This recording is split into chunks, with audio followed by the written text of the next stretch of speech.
Hi friends, আমি ইফতিকার। আশা করছি সবাই ভালো আছেন, সুস্থ আছেন। নতুন বছর 2024। নতুন বছরে সবাইকে অনেক অনেক শুভেচ্ছা। সবাই সুস্থ থাকুন, ভালো থাকুন, ঈশ্বর আল্লাহ তাআলার কাছে এই প্রার্থনা করি। এবং আজকে দেখুন, 2023-এ আমরা যে কাজগুলো করেছি, সেই একই কাজ যদি 2024-এই করি, তাহলে আমাদের জীবনে কিন্তু সেরকম কিছু পরিবর্তন আসবে না। তো 2024 যদি আমাদের জীবনে পরিবর্তন আনতে চাই, তাহলে আমাদেরকে এক্সট্রা কিছু করতে হবে।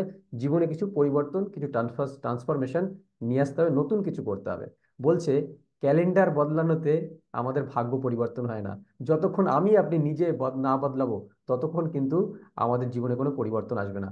তো সবাইকে বলছি, এবং ইচ অ্যান্ড এভরিবডি, এবং আমি নিজেও সংকল্প নিচ্ছি যে 2024-এ নতুন কিছু করব, এবং এমন কিছু করব যে আমার মাধ্যমে যেন ভারতবর্ষের অনেক মানুষের উপকার হয়। তো সবাই, আরো একবার সবাইকে বলছি, ভালো থাকবেন, সুস্থ থাকবেন, এবং এক্সট্রা কিছু করুন।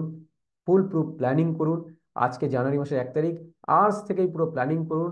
এবং আপনি নোটস বানিয়ে, ডায়েরি মেনটেন করে, আপনার সারা মাসের, সারা বছরের শিডিউল করে নিন, পুরো প্ল্যানিং করে নিন। আজকে পৃথিবীতে যারাই বড় হয়েছে, তারা ফুল প্রুফ প্ল্যান, তাদের উইকলি প্ল্যান, মান্থলি প্ল্যান এবং ইয়ারলি পুরো প্ল্যান থাকে, এবং কয়েক বছরের প্ল্যানিং তারা কিন্তু আগে থেকেই করে নেয় বন্ধু। তো আমরা আমাদের জীবনে যদি সেই বড় জায়গায় পৌঁছতে চাই, মানুষের জন্য যদি কিছু করতে চাই, দেশের জন্য যদি কিছু করতে চাই, তাহলে আমাদেরকে কিন্তু এরকম পুরো প্ল্যানিং করে কাজ করতে হবে। এবং প্রত্যেকটা পুঙ্খানুপুঙ্খভাবে আমরা পালন করে আমাদের জীবনে ট্রান্সফরমেশন নিয়ে আসবো।